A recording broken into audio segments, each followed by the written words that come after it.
muqdisho xasuuq shacab saddex qof ayaa ku dhimatay gacanta dawladda Soomaaliya maanta oo kaliya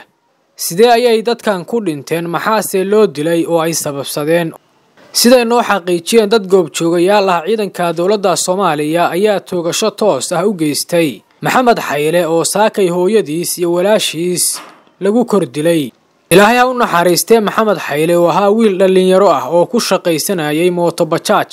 ayaa saakay askar ka tirsan ciidanka dawladda Soomaaliya si gardarro ah ugu dileen isgoyska hawlwadaag wiilkan oo xilli dhalinyarada Muqdisho badankood ay hurdeen ka soo toosay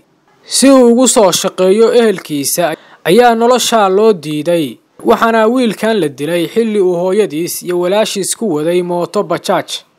dad ehel iyo asxaab la ah wiilkan la dilay ayaa ii sheegay in Maxamed oo deganaa deegaanka Gubta ee degmada Dayniile dhawaan uu dhameeyay jaamacadda heerka koowaad waxaana wiilkan maalmo ka hor loo iibiyay mooto bajaaj si uu hooyadiis oo goob ka shaqaysa ugu geeyo sidoo kalena qoyskiisa ugu kaalmeeyo isna ugu shaqaysto laakiin se nasiib darro askari arxan laawi ah oo xiran dirayska ciidanka qaranka sidoo kalena mushaar looga dhigo lacagta laga qaado mooto bajaajta iyo canshuurta kale ee Muqdisho ayaa si gardarro ah u dilay waxa uuna wiilkaasi dhaafiyay nolol iyo mustaqbal ifaya oo uu lahaa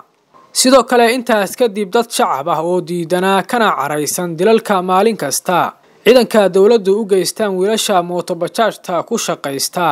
oo banaanbax isugu soo baxay ayay ciidanka dawladda oo rasaas ku furay waxay ka dileen laba qof oo kale oo shacab ah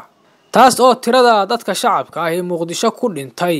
ka dhigaysa saddex qof oo muwaadiniin Soomaaliyeed ah oo u halgamayay nolol maalmeedkooda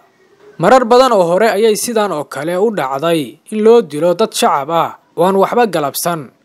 waxayna tani caado ka noqotay ciidanka dhexdiisa